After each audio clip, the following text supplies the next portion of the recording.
Good afternoon, everyone, and welcome to another edition of our Justice and Pieces guest speaker series as we've been talking to lawyer and paralegal bencher candidates about the upcoming election. As always, the views and opinions are of the candidates alone, and they don't reflect me, Justice and Pieces, Trust College, or any other education institution or organization that I'm affiliated with.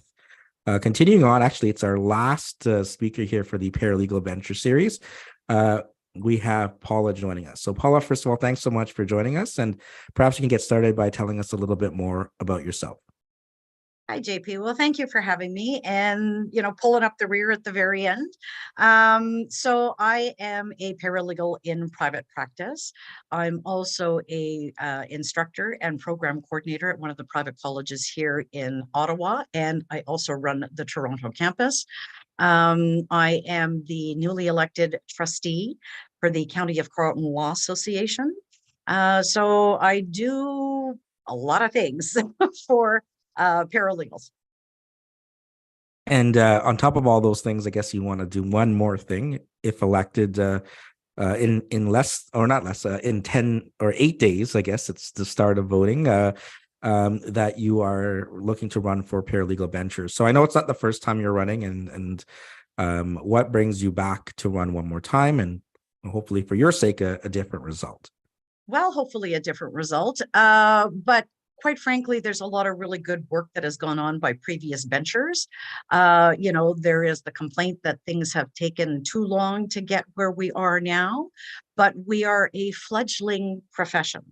And quite frankly, the hard work that has gone in by previous benchers, the ones that have been there for 13 years, the ones that have been there for even just a one term, they've all put in really hard work. And I'd like to be able to continue that work because I think there's a lot more to be done.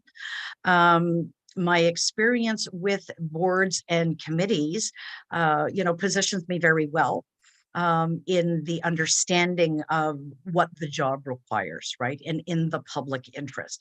So anything that any of us candidates may put forward as our platforms and what we'd like to see, it may take time. And I think that the profession needs to understand that we're basically a one-lane highway at the moment because we are relatively new profession. And can that be expanded into 2 lanes? Yes. But I'm seeing a lot of candidates wanting the Autobahn yesterday. And that's just not how it works. Anything that benchers do, the first and foremost and primary lens that they have to look through is how is this an access to justice issue? And if it is, does that intercede? I'm not here, or benchers are not here to expand and work as a lobby group for paralegals.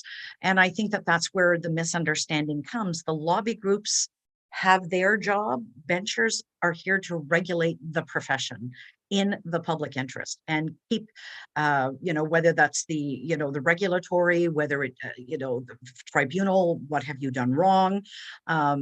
So I think that is somehow being missed by some of the paralegals as we go, as we're in this election.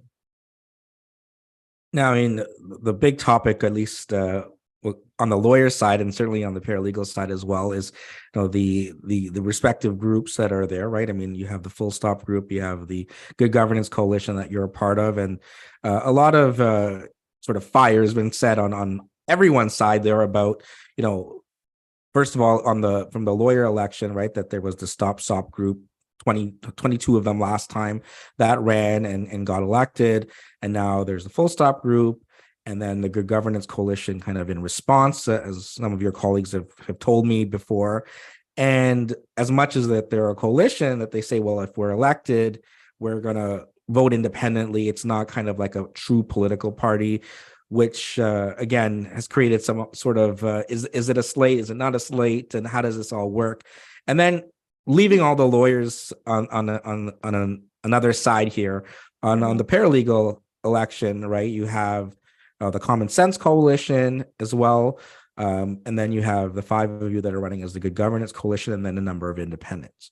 Mm-hmm. Now, with sort of all of this dynamic there, I mean, maybe you can explain sort of the decision to run as part of this group, because again, the last time the elections were a lot differently. And how does that all work, in response to sort of everyone's saying, hey, they're just going to be five of them and they're going to vote all the way the same. It's like voting for one times five. Like, what are your thoughts in response to that? Well, so I think a lot has been made and misunderstood, and there's been a lot of rhetoric around the Good Governance Coalition in general. We have decided that the reason I joined primarily is because I do believe in EDI. I do believe in library funding. There are a lot of things that the Full Stop want to tear down, and they have traditionally in these last 4 years, because I watched Convocation, and I pretty much have since I became licensed. And the last 4 years have been quite disturbing to see, because they do vote as a political party. The coalition that we have set up is not the same type of party slate. There's no party whip. So once elected, the coalition essentially goes away. And now there's statements that are being said that, oh, gee, well, what if they all vote together? There they are, they're a slate. Well, no, because even if we all ran as independents and we all voted the same way, does that mean we're blocked or whipped? That doesn't mean that at all. And so the primary reason I joined was because I believe in the core values of what the coalition stands for. And so do the other candidates.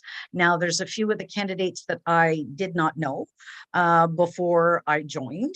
I was approached by the coalition, and I gave it a really hard thought before I joined, but it made sense to me because there's an expression that takes a slate to beat a slate, and we've been called hypocrites. We've been called, gee whiz, communists, elitists. It has gotten really dirty and ugly, and it's unnecessarily so. My private family has been dragged in. I've been trolled as a candidate. For what reason? It just doesn't make sense. I think that paralegals in particular have lost perspective of what this job is. And quite frankly, I really would hope that with time and with clarity, whoever gets elected can come to understand that some of the things that we want to achieve are not as fast and as possible as it may come. And let me give you an example. I was when in 2014, when I was asked by the executive director of the County of Carleton Law Association to form a paralegal committee. And that rather happened organically by my sticking my head in the door saying, hey, I'm one of your 3 members, right? So, and he goes, oh, well, nice to meet you. So just sitting down and talking about the issues of paralegals and where the membership could grow, because I said you've got 3 members, right, sort of thing. So one of the first things was the price point, right? The price point, they were charging us the $200 levy that lawyers pay to access law libraries. Well, I said, well, that's fine, but I only have access to this library. So how does that $200 make it fair? I don't have universal access across the province, right? And so they went, well, that makes sense, right? Sort of thing. So just organically, these little things, got put to the board. I was not a member of the board. I was just the, tasked with forming an education committee. So we started with putting together professional development courses, CPDs. The first thing we put up was our annual Paralegal Day. We're coming into our 10th year. It's going to say 9th year on our advertising simply because we lost one in the pandemic, but it technically should be our 10th. But what we have done is filled a need that was missing here in the East. There was no professional development courses. So it started there. And then as legislative changes came, such as the administrative monetary penalties, that affected the lawyers as well, right? That dealt with provincial offenses and, more so, a lot of criminal attorneys were doing provincial offenses as well. So that became, oh, that's happening. And so, yes, so I was put on the working group for that. I was also at the time the chair of the Ontario Paralegal Association Governance Committee. So we did an AMPS paper there as well that went to the Attorney General and the Law Society. So mostly just the Attorney General at the time, because it was a legislative change. We participated in working groups. There was a group of us here in the East that went and met with the Attorney General at the time, Madame Mayor. So having been doing this pretty much since I became licensed, it's been a lot of volunteer work. And I think my experience speaks to that. And I think I think it would serve me as a bencher and serve the public with the knowledge that I have on things not moving as fast as people would like to see. And it has to be looked at all sides. Any decision that gets made, there's always a trickle down effect. So if you don't do the proper investigation into changes that you're going to make, you're going to run into some bumpy road. And understanding that just because it's a no today doesn't mean it's a no tomorrow, right? It's about constantly bringing the issues back to the table and figuring out, how can we make this a yes? So I believe that my experience over the years in doing just that, what I've done here, it took me 10 years. I mean, I walked through the door at the CCLA and I always wished that there had been a paralegal seat on the board. And what did it take me to get there? Well, it took 10 years of hard graft and changing opinions. I was the sole paralegal voice pushing that agenda forward consistently and persistently. And so finally, here we are. We have everything that I set out to do. So on the eve of the election, even though I had been the chair of the paralegal committee, I did resign my seat without knowing what the trustee election was going to be. And in my resignation letter, the first thing I said was, I have achieved everything I have set out to do. So I've left nothing on the floor, right? Sort of thing. And I didn't know if I was going to be, but it was time for somebody else to take the reins, because I had been doing the chairship of that committee for 10 years. And I have to say, I've had great people with me. They've been with me all this time. Jennifer Gravel-Vaness, Helen Valentine. Right now, currently, we have Amory Murray here in Ottawa and Sonia Chase. They have been with us for respectively 5 and 3 years now. So people come and they stay because it's important to us, and the profession is important to us.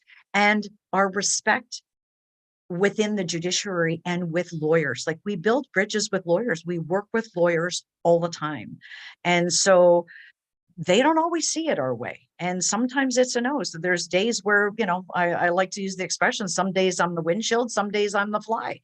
And that's just the way it works. And I think that people need to understand that you can't run in with sharp elbows and expect everybody to just say, well, yeah, go ahead, let's do that, right? Because people's platforms are, I'm going to do this and I'm going to do that. Well, you may, but maybe not in this next 4 years. Things take time, and I think people need to understand that. Now, Paula, you brought up certainly a great point there about the libraries, and something that I just realized, only through this Paula study or this survey, that, because I mean, I thought it was kind of strange, in some of the libraries, and it may be not the case anymore, but I recall, no paralegals allowed. I think in Peel, seeing some sign there, and a lot of people are talking about, well, how come paralegals can't get access to this? And sort of it clarified to me that, well, it's because there's no levy. So, the law, I assume the law associations and the law libraries are, well, if you're not paying into this, then you shouldn't get to reap the benefits. And now potentially on the table, at least, or Paula's looking at, and at least from their questions there of the candidates, maybe something that they can add this levy. And then, as you pointed out, maybe there's universal access potentially in the future. So, I mean, maybe you're more aware of kind of that, because I've heard this for a long time. But why paralegals don't have access? It seems unfair. A lot of other, there's been a number of other changes, right? Officers of the court and things over the years, right? Notary. But this kind of being one, and I know in Middlesex now that there's a push in that direction. So maybe you can kind of tell us a little bit more about kind of that aspect to it and what you'd like to see going forward. Well, in all of the conversations that I've had, and I was consulted on the Middlesex on how we did it here at the CCLA. And, I was happy to share with the CCLA's permission, our terms of reference for our committees and the bylaws that we have. So it was really, I was really thrilled to be able to help in that regard. There was a lot of people that did a lot of forefront, but when it came to it, it was like, well, what have you done and how long has it taken you to do it? And, so I basically gave them my story because it was done here and I've been doing it for 10 years. And I'm thrilled for the Middlesex Law Association for having voted it in. And I think that I think we're seeing a little bit of a sea change, right? And when it comes to the learn funding. And I believe that it's a competency issue. It's a competency issue for lawyers and articling students that they have library access and resources and sole practitioners. It's just as important to paralegals. And quite frankly, I think that we have the dues. So it's not going to be an extra $200 on our dues, right? It will be a portion of the fees that we already paid that is actually now funneled over to learn. That is at least my understanding of it. If that is not correct, then I'll find out if I become elected. But quite frankly, I think that we should proportionately pay our way into libraries. And I think that it's time that the Law Society does something about it. I believe that, conversations that I've had in, debates where I've been the only paralegal here in the East, both sides agreed, the full stop and everything that, library access is key for paralegals, but nobody and paralegals, you don't get to eat for free. There's no free lunch, right? So if you want, you have to pay. We are a profession.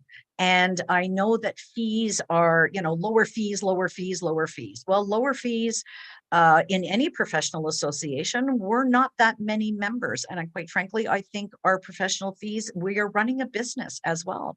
It is the price of doing business and being part of a regulatory profession. And if we can lower the fees, great. But do I know that that's possible? No, I don't. But quite frankly, when it comes to libraries, I believe that we should pay our fair share for them and we should have access. Yeah, so I guess what you would propose is rather than increase your fees $200, that you take what you're already paying Mhm. and portion out, say, 200 from here goes to, or whatever the cost is for Learn to go there. Again, obviously, it'll be a decision made by, I think, by convocation or a committee. I'm not sure exactly in terms of how it relates, but I guess that's what Well, they you have to propose. vote it in, right? Sort of thing. So just because I want it that way doesn't mean that that's how it's going to shake out of the tree or anybody else. So anybody with their platform ideas that they would like to see, just because I say so, it doesn't mean that that's how it's going to happen. We've got to be able to convince the other benchers at convocation that this is actually a viable idea. The library access has been, voluntary at this point in time. Will other law associations voluntarily start bringing in paralegal members? That I don't know. I'd like to see that because we do a lot of agency work for lawyers. The two professions need to and are starting to work together better, right? And not see each other as competition, but adjunct to. We're all here for the same reason, which is to serve Ontarians. I look at it and equate it to the way of nurse practitioners when they first came into the field. The doctors at the time was, oh my God, they're going to kill people, right? Oh, they couldn't prescribe an antibiotic. Well, now you've got your pharmacist doing it. So there is a need. And we are at that sort of domino tipping point where there's, especially with the family law licensure that is in crisis. So what do the solutions to that crisis look like? Right. And so it's a long burn and a long game that we have to play here. And, you have to be able to have foresight into what are the potential, benefits down the road. Right. And just being patient and keep being persistently, well, what about this? And what about that? And does that make it, better and more palatable? So let's back up a little bit here. I mean, maybe we should have started with kind of going into what are the issues that you think are most important for you. So we talked about the libraries there. I mean, I Mhm. assume that was one of the things there, but what would you like to see if elected in terms of areas you'd like to focus on? And as you point out rightfully, things that you'd like to bring to the table. You can't guarantee this is going to happen because you're one of 53 voters, but what would you like to see done? Well, I mean, the big ticket item that people keep talking about is, expansion of scope of practice. So expansion of scope of practice, what does that look like? Is there much appetite for the other benchers to agree that our scope should be increased? The FLSP was just approved. There is going to be a 3-year sort of post-mortem after it gets into the educational stream as to what happened to it. Was it a success? Did it provide access to justice for the Ontarians? Did it relieve any kind of the crisis? If yes, then why yes? And can that then be expanded? But until we start to prove our mettle in Superior Court, I don't know that we're going to get divisional court for landlord tenant board or small claims. So this is a longer game that has to get played here. So, and I think paralegals need to be realistic about that. It's, coming in and promising that we're going to do this and we're going to do that.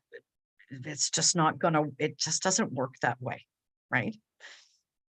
So I guess in respect to expansion of scope or potential expansion of scope, as you again characterize it, what would you like to see in terms of a transition, right? I mean, in terms of, let's say, any of those areas you pointed out, as well as immigration, how would you sort of envision a possible transition to having that scope, right? Because I mean, I've heard, and again, I hope maybe you've seen some of the other interviews, right? Because some people will say, look, we're paralegals, just like lawyers, we're licensed. If UJP decided, hey, I'm done teaching, I want to go and do family law, you can go and do it with no real, no own. I mean, the onus, I guess, on me to learn a little bit before doing it because of the rules of professional conduct, but I'm not prevented to, even though I may have never taken a family law course. I mean, I might have had a few questions on my licensing exam, but nothing prevents me. Similarly, for paralegals, if you wanted to move from small claims to landlord and tenant, or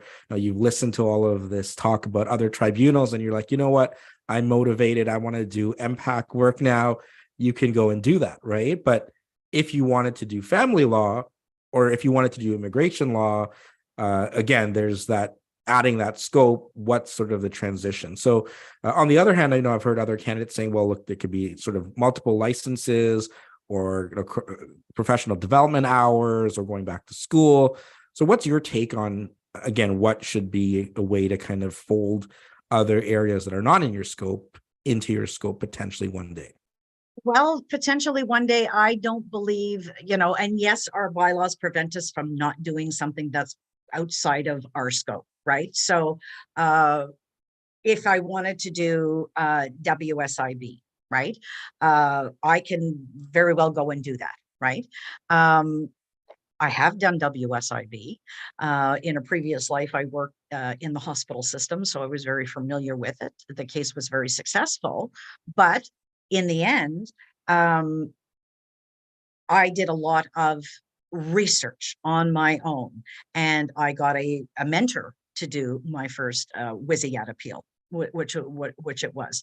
So the mentorship is important. So I think when we're talking about the FLSP, the education is not there. We did not learn anything. We learned barrister work. We learned advocacy work.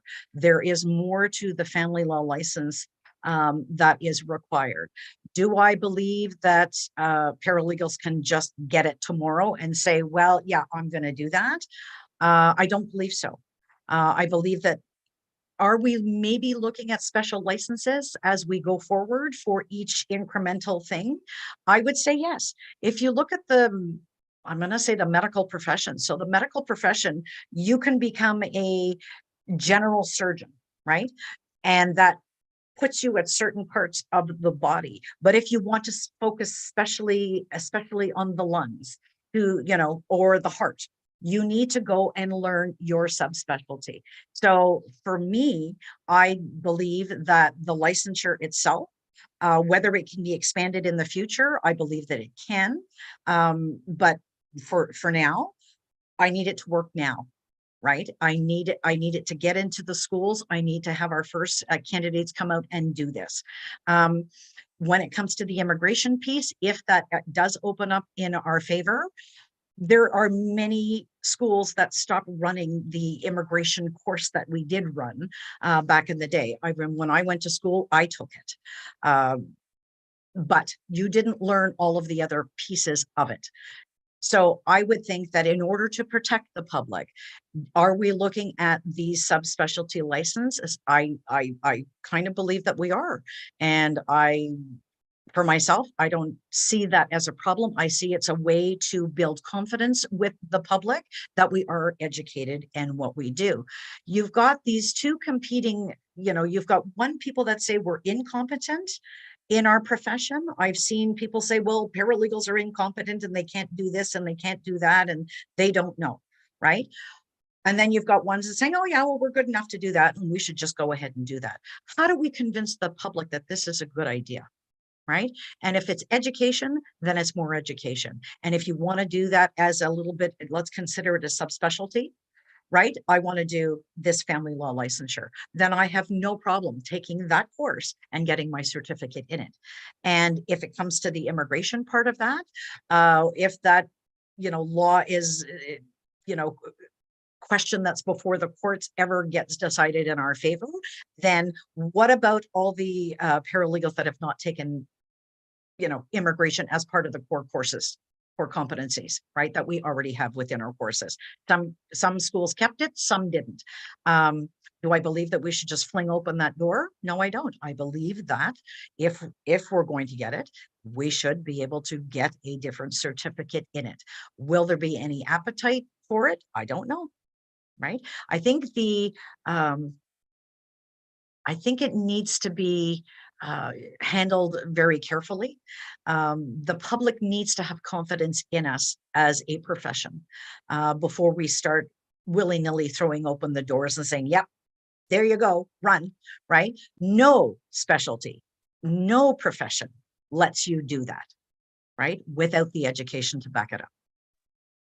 And then I guess another piece to all that sometimes is forgotten is it still needs to go to convocation and needs 27 as the board is currently, or so the benches are currently constituted, right? 53 votes, 27 in favor, or I know if the treasurer, it adds another piece to it there, but it still needs to pass, right? And again, some people point out, well, hey, you're running and there's some candidates, lawyer candidates that are said, hey, we don't want further expansion. Some even saying reduced scope. Others are saying it should go further.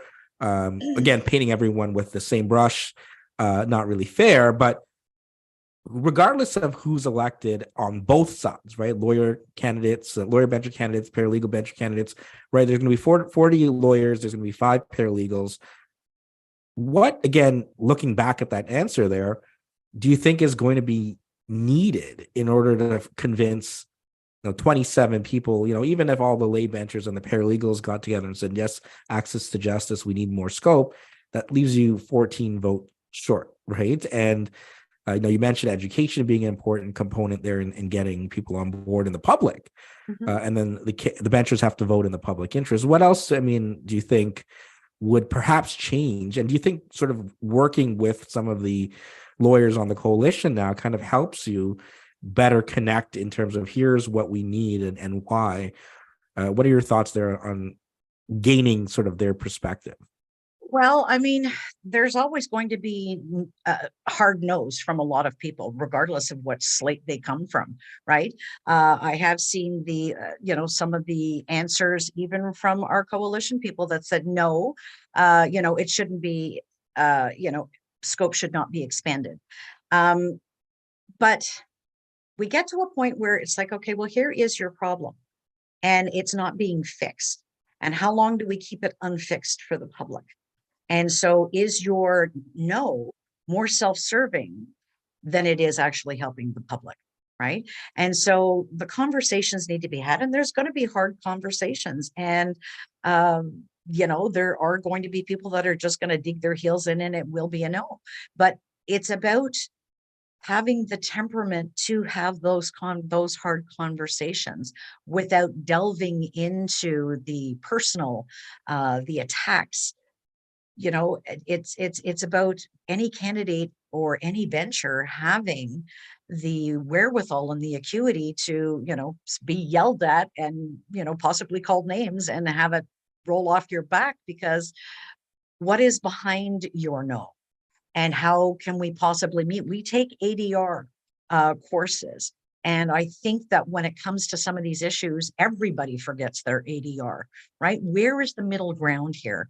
And being a sharp elbowed person, you're just not going to get anybody to even listen to you with any kind of with an open ear. We need to be able to do that as benchers. And I believe that I have done that. There's been many times when I've wanted things yesterday and they were a no, but it was like, okay. So then it's like, okay, well, you bring it up again and you bring it up again, and then you bring more reasons why it should be a yes at this point in time. If I can't convince them, well, then I can't convince them. And quite frankly, all the other benchers that have come before me, or, if I'm elected, have all tried the same thing. And they've all had their hard no's and their hard arguments. And quite frankly, I think that paralegals that are sitting here with sharp, pointy fingers, blaming it all on them, I think is unfair and it's unjust. And I believe that it's time that people recognize this job for what it is. We're here to serve the public interest. How we do that and can we get there? I don't know. I'm from the outside looking in. I have, very lofty ideas and lofty ambitions. Whether I'm going to be able to do that or not, or any other of us are going to be able to do that or not. But we do have within our coalition an agreement that paralegals are key to access to justice as well, right? So we need to start learning to work as a profession together and not separately, and not see each other as the enemy, the competition. And when you start opening those doors and building those bridges, there's more room for reasoned conversation. Now, Paula, you mentioned lofty ideas and lofty aspirations there. So let's get into some more. I know certainly you have a background as well in terms of a number of things, but in working in education there. And Yeah. there was a recent report about advancing and enhancing education there as well as a piece. So with that in mind, and I mean, maybe anything else you aspire and hope to accomplish there, maybe you can touch on some more points there Okay, in what, if so you're elected. Yeah. if I'm elected, I mean, yes, there is the new report that did come out regionally. And so anything that I say, I'm going to qualify that these are my opinions and my opinions only, and not my institution. But as a coordinator, one of the first things that came to mind to me, I'm all for expanding education and competencies. There's things I would like to have been a little bit more fulsome in that report in what things that we did change. The 240-hour placement is problematic regionally for some of us. I mean, I've got 4 paralegal schools and 2 universities, one with a BA in law, and we're all fighting for the same placements. Now, the lawyers have an LLP program that they can access if they don't get articling positions. I would like to see the same setup for the paralegals as well, because there's going to be students that I'm not going to be able to place. And I would also like to see the benchmarks for the host change. So 240 hours of, opening and closing files is not going to be enough, right? It's no better than 120 hours, right? So it has to be the right placement. I would like to see the placement hosts have certain benchmarks that they absolutely have to live by, mandated by the Law Society before they become a host, right?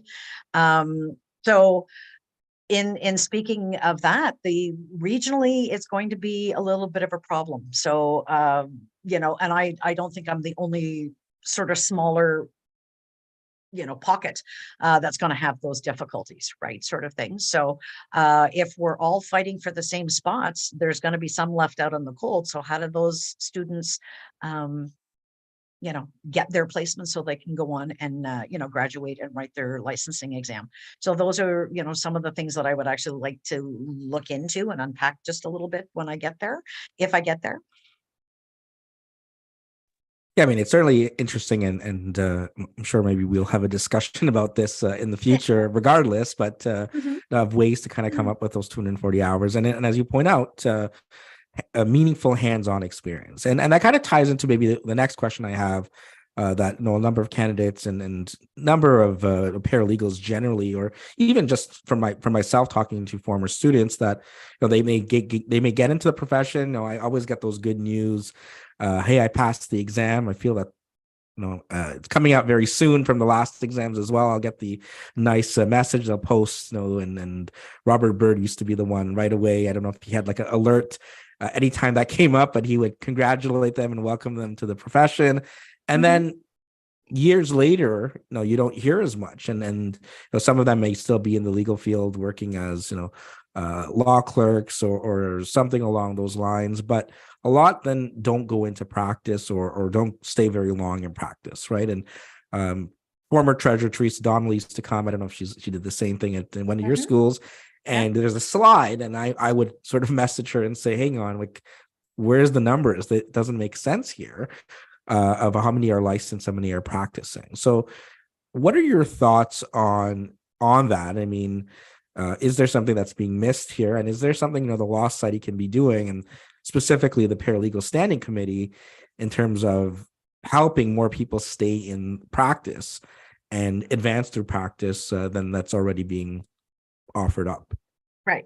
So, I mean, they're talking about, and when you look at the studies, they talk about the big three, right? Oh, they go into landlord tenant, and they go into, provincial offenses, and they go into LTB. Well, in order to run a practice, you need to have turnover of cases. Those are the three high areas that happen. I pulled the statistics on the other tribunals on how often they sit. And you, just starting out, you cannot run a practice alone. It is a business. We have to, if we have a bricks and mortar, we have insurances to pay. We have business interruption insurances to pay. We have a bricks and mortar office that we had to pay. Now, the pandemic has changed a lot of that, but if you can redirect me back to the question, because I've sort of lost my train of thought. Sorry about that. I guess it's in terms of keeping people in the profession, right? In terms So of there you go. So the beauty of our profession is it's not a one-stop shop, right? So if you look at Mike Redan, for instance, he started out in a private practice, and then he has moved in and transitioned to Impact, where he's an in-house paralegal. The government town here in Ottawa is snapping up licensed paralegals like they're candy. They've got a retiring force that they're trying to replace in justice, and it's a no-brainer for paralegals to go. I have my license. Why wouldn't I go and work for the government, where I don't have to worry about keeping the lights on and work 24/7, and when I can do this? There are paralegals that go in, and yes, do they work as law clerks? But let's just put it in perspective. If they go and work for a firm, and yes, they're not going into court, right? But I'm seeing more and more solo practitioner lawyers now partnering up with paralegals to bring in a cheaper option into their firm for clients. So just because they're there doesn't mean that the program itself is a failure. Okay. And they call it attrition of the profession. So why does anybody, go on to work in-house? Well, the in-house jobs have benefits that a solo practice does not. It comes with medical and dental and eyeglasses and all of these things, and your 2 weeks vacation and all of those wonderful, reliable things. It depends on where you are within your personal life, whether that is going to translate. It takes anywhere from 3 to 5 years to build a practice. And we've all had our peaks and valleys. It's about the perseverance of pushing through. Lawyers don't have the same issue because they always end up getting picked up somewhere else, or they run their own solo practice, but they have they can charge more, let's say, for their services. Paralegals are running at a lower fee scale than lawyers. We have a smaller area of availability to help the public. So is it really a problem? Why everybody just doesn't go into private practice? There's more options in this profession alone. And that's how I see it, because I know of all of my graduates, if I have a cohort of 20 students, 6 may go on to get licensed. The others are, they don't want to be on their feet in court. But that doesn't mean that they are not viable paralegals. And yes, they go work.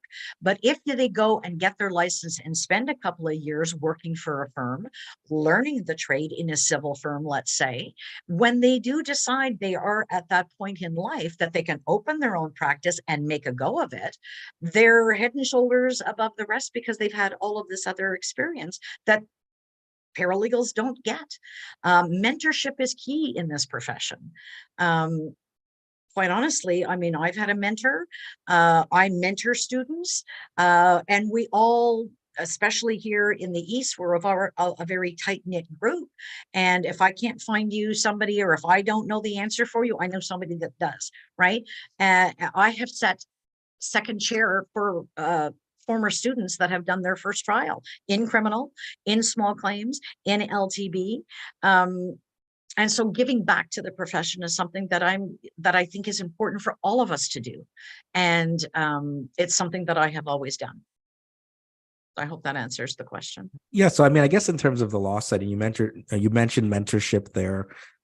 Certainly, there's other organizations that can be doing that piece as well. But from the law studies perspective of, and I know now part of that report was a focus on the other areas. And as you pointed out, well, not necessarily those areas alone can make up, an entire practice. No. But I mean, is there more to it than mentorship that, for newly licensed paralegals that want to go into the field? I mean, again, I think there's a lot of people starting up on their own. And maybe even especially, and you can maybe give it a perspective from out east, right? Is that it's not the same, especially with the pandemic changing. Hey, I'm just going to walk into my shared office space with a bunch of paralegals and lawyers. If you were to open up the door, I recently gone to our schools, one of their the buildings, and it was just a ghost town because everyone's working from home, right? And do you think, I mean, in terms of that, in terms of connecting with other licensees, there's more the law study can be doing, especially as we get more, or we're kind of in this state of half, in person, a lot virtual, that more needs to be done there in terms of getting the mentorship from the law study taking the reins? Well, the Law Society already has the coach and advisor network, right? And I think when I teach, and I teach practice management, I've often tell my students, you need to reach out. If, call me, right? And I'm still in touch with students that I taught, how many years ago, that still use me for mentorship. And if I can't answer their questions, I put them on to my mentor who's been doing it for 40 years, right? So should the Law Society be doing more? I think they have done a lot. I think it's up to us collectively as a profession to lift the next guy up. I mean, I'm going to retire. Everybody has their time and place, and then we move on. I need to know that the next generation coming behind me is just as capable. Now, I'm not saying I'm the biggest genius on 2 feet, but I know my professionalism, and I've never been admonished by a judge for being unprepared or unprofessional ever in anything that I've ever done. And so nothing gives me more pride is when I'm sitting in motion court, when we were able to do that in person, and watch one of my students get up and do their first motion. And when it's a quiet day, the judges will banter with you a little bit. And they'll say, so where'd you go to school? Who was your teacher? Right. Sort of thing. And then they'll mention my name and they'll be like, I knew it. Right. Sort of thing. So that gives you pride. And I like to keep doing that. Does that help? And does that mean that the Law Society is not doing enough? I don't think so. I think the Coach Advisory Network, I think we need to get more of the profession to sign up for it and do it. It's rewarding in the sense that you're giving back to your, your profession. And I can't think of a better thing. Now, I guess in terms of any other issues, any other things of importance that are coming up in this election, something that maybe we haven't talked about or talked about as much there that's important to you, would you care to share any more thoughts there on this upcoming election, and especially for the paralegal bencher candidates looking to get elected here, starting as soon as next Tuesday or next Wednesday? So is there more that I would like to impart in terms Yeah, I of? mean, anything more? I mean, that we haven't talked about in terms of the issues there. I'm sure you've had a number of paralegals reaching out to you and saying, "Hey, Paula, here's what I'd like to see changed," and so forth. Anything that we haven't discussed that you think is important to highlight? Oh, the most poignant conversations I have are with paralegals that call me and say, well, what about this and what about that? And it's like, okay, well, why are you having that difficulty, right? The best way to get to them is to explain to them how long things actually do take to get done. And I don't think they understand it. And I think their frustration is how long it takes. But it's about teaching temperance and patience in a lot of ways. And so when they see what I have done and when I talk them through it, they're saying, well, we had no idea you've been doing this. And I'm going, well, because I'm busy doing the work, I'm not out there on, braggarty doing all of these things. Some of the other platform items I would like to see is, some of the paralegal exemptions that exist still, even though they've been whittled down. I'd like to see some of those actually go. Lawyers do not have exemptions. I don't think paralegals should either. And then there was one I put on here, and it's called, prorated licensing fees. Is it possible? And it was just a thought. Is it possible that your first year of licensing, like any membership and association, we have it if you're 1 to 3 years in practice, you pay this much, and if you're 3 years to 5 years, you pay this much. Is that possible? I put it on my platform, but I don't know that it is possible, right? If it is, I'd like to see it happen to help paralegals enter the field and stay in the field. As far as the rest of the candidates are concerned, you've not seen me personally attack anybody. Yes, we all have opposing views. I don't want to, if we all get elected, a colleague, an opponent today could be my colleague tomorrow as a bencher. So if there's all this infighting and backbiting and nastiness that has gone on in a campaign, it's going to be hard to walk back from that.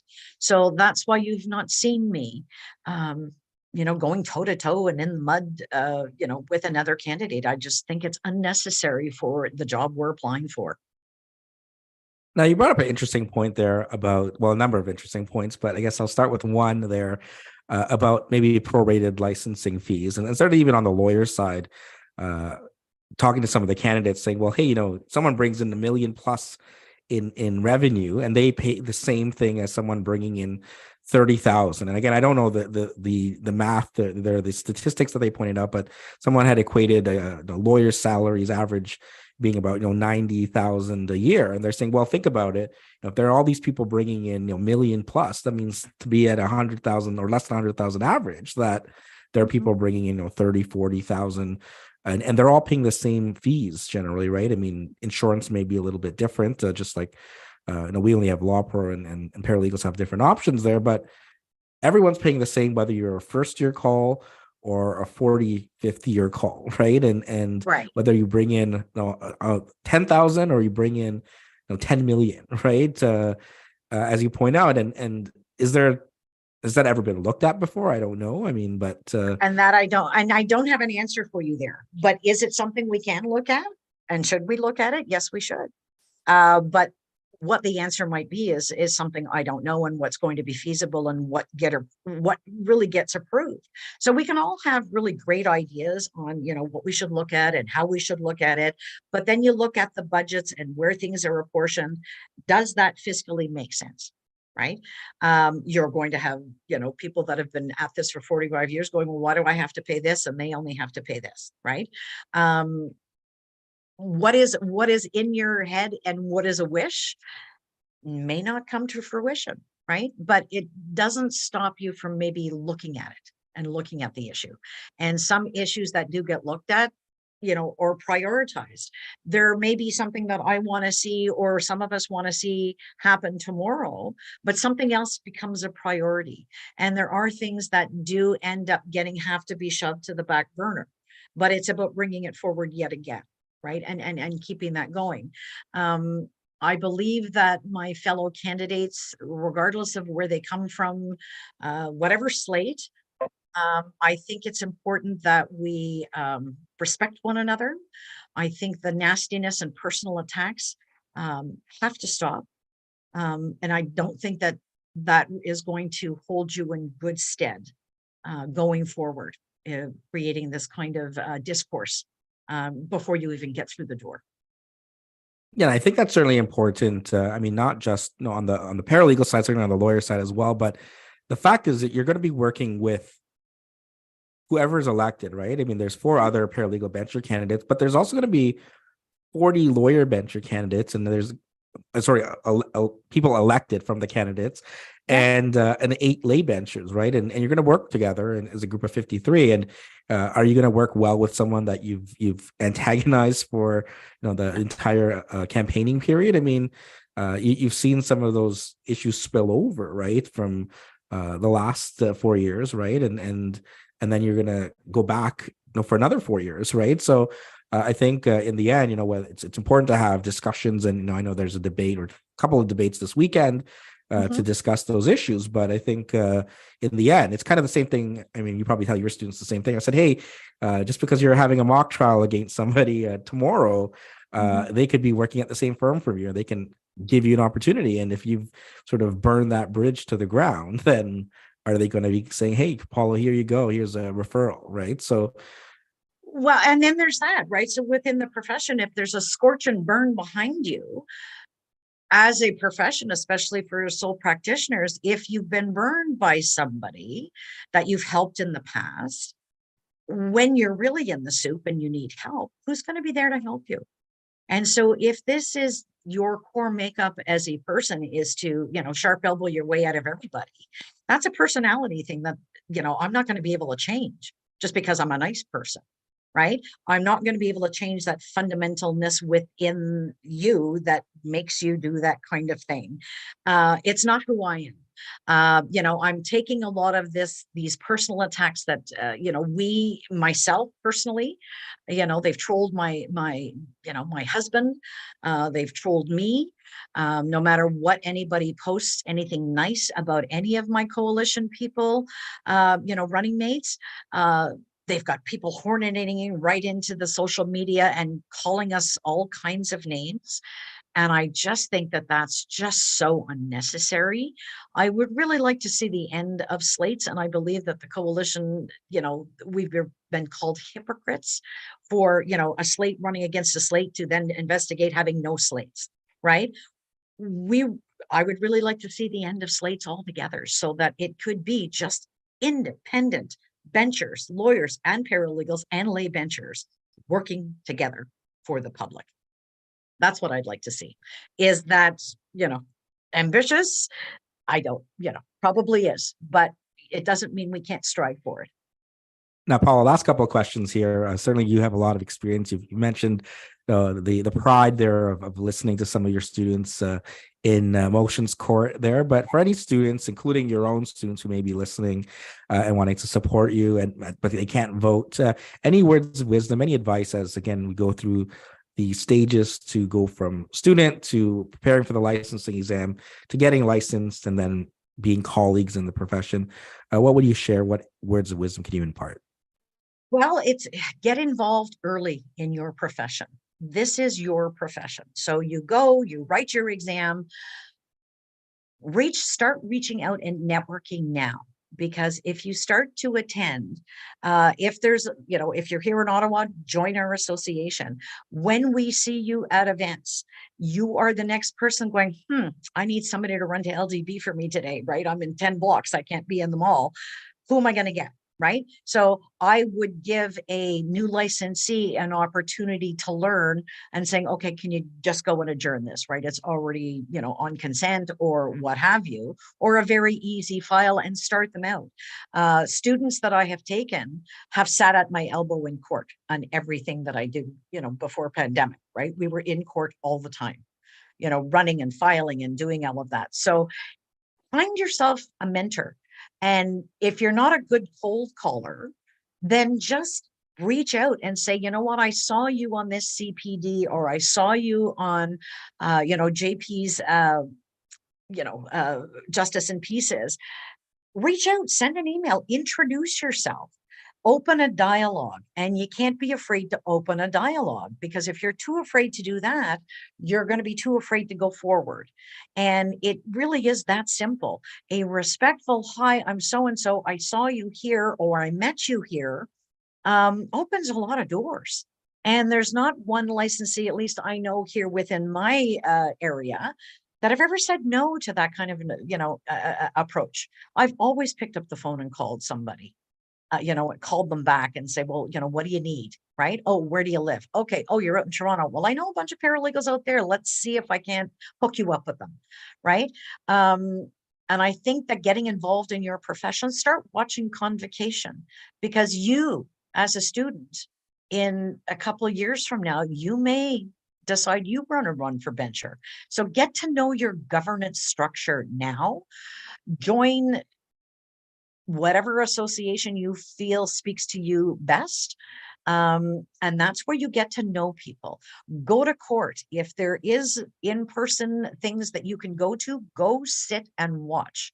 And that's where you learn. One of our East Region lawyers, when I first started out, Mitch Kitagawa, he was my hero. He's so good on his feet. And I used to go to motion court just to watch him do motions, right? And so we've come to get to know each other here through this election process. And I told him, I said, I got a little bit of hero worship going on here, because I used to watch you. Go watch people that have been doing it before you. And that's important. Get online and watch how it's done. Learn how it's not done. And that's going to hold you in good stead. I'd like to give a pitch to my coalition teammates, if I could. There's Mike Redan. I've known him for a couple of years now, and good guy, very smart guy, very professional guy. Dimitra Dimakopoulos, people are saying, and things I've heard is, oh, nobody knows her. Well, she actually speaks to a demographic that is in-house.